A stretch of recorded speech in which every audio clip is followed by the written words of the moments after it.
Je suis mentor dans ces ateliers Mambéty qui ont été pour moi des moments de grande réflexion, d'échange avec les jeunes venus de 9 pays différents, avec des projets extraordinaires.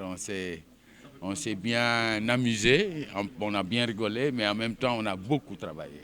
Les projets se sont arrivés ici presque à l'état brut et qu'il fallait chacun de nous, que ce soit Olivier Lousteau, Pedro Pimenta et moi, nous avons essayé chacun de donner un peu un coup de pouce au récit, les aider à mieux raconter leur histoire. Nous ne racontons pas leurs histoires, hein.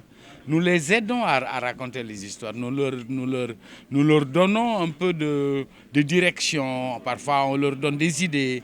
Parfois, on raconte une histoire qui pourrait aller dans leur... Parfois, on leur donne une référence d'un film ou d'un livre ou d'une peinture ou de toute autre forme d'art qui pourrait les inspirer dans leur propre récit. Donc, ça a été comme l'a dit Pedro tantôt, nous aussi on a beaucoup appris. Que chaque projet porte une valeur intrinsèque, un style différent, une façon de voir le monde, et chaque façon de voir le monde vaut d'exister. Les ateliers Mambéty, c'est une résidence d'écriture qui accompagne les auteurs africains dans l'écriture de leurs longs métrages. On a commencé l'année dernière et le projet de souche était Africa Art Factory. Et maintenant, cette année a pris le nom de les ateliers Mambéty. L'année dernière, on a accompagné 5 longs métrages africains. Et cette année, on a accompagné 10 qui viennent du Niger, Togo, Madagascar, Cap-Vert, Égypte, Sénégal, mais Cameroun aussi. Voilà, et voilà. Voilà un peu les ateliers Mambéty. Donc c'est la deuxième édition. Oui, cette année, c'est la deuxième édition de ces ateliers. Comment est-ce que la sélection a été faite?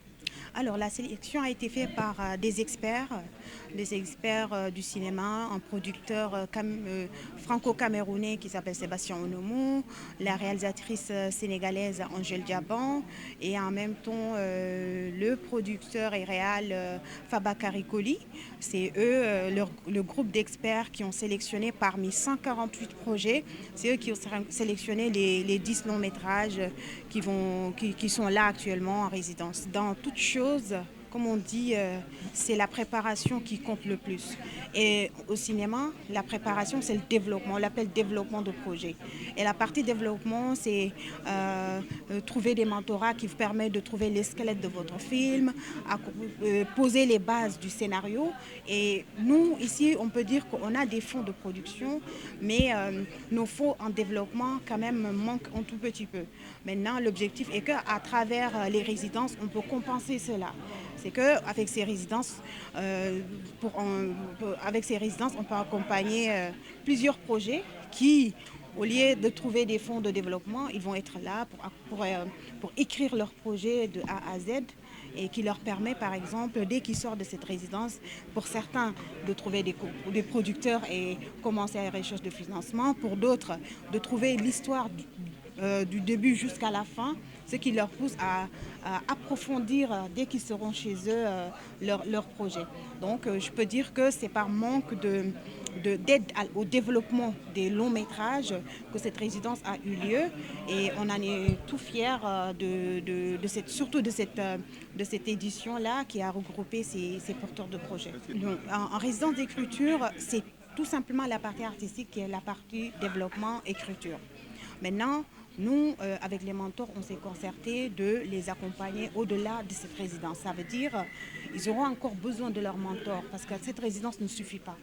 Ils auront encore besoin de leur mentor. Maintenant, les mentors ont donné leur aval pour leur accompagner jusqu'à la terminaison de leur projet, ce qui est génial. Et maintenant, pour nous, ce qu'on peut faire en tant que résidents, c'est aller choper des partenariats qui leur permettent d'entrer encore en d'autres résidences ou bien présenter un catalogue de films de la résidence dans des festivals qui cherchent ou bien des forums de production et autres, leur présenter les projets et que eux, si c'est intéressant, ils vont contacter les porteurs de projets pour tisser des liens de coproduction. Voilà, c'est ce qu'on fait.